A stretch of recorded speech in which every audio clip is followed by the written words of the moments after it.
అనంతపురంలోని తాడిపత్రి సమీపంలో ఆలూరు కోన రంగనాయకుల స్వామి ఆలయం పచ్చని కొండల మధ్య, సెలయేరు గలగలల మధ్య అలరారుతున్న ఆలూరు కోన రంగనాయకుల స్వామి దేవస్థానం. శ్రీ రంగనాయకుల స్వామి ఆలయం యొక్క విశిష్టత ఏమిటంటే, ఇది 16వ శతాబ్దంలో విజయనగర రాజుల కాలంలో నిర్మించబడిన పురాతన ఆలయం. ఇక్కడ శ్రీ రంగనాయకుల స్వామి విష్ణు రూపంలో కొలవబడి, సూర్యకిరణాలు స్వామిపై పడటం, ప్రశాంతమైన వాతావరణం మరియు స్వామి యొక్క అద్భుతమైన విగ్రహం భక్తులకు ప్రత్యేక అనుభూతిని ఇస్తుంది.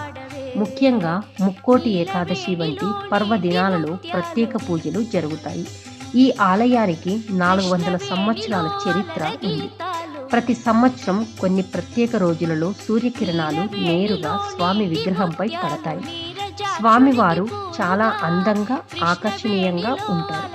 ఆలయం చుట్టూ పచ్చదనం, ప్రశాంతమైన వాతావరణం ఉండటం వల్ల భక్తులకు మనశ్శాంతి లభిస్తుంది. Exclusive on Zee news.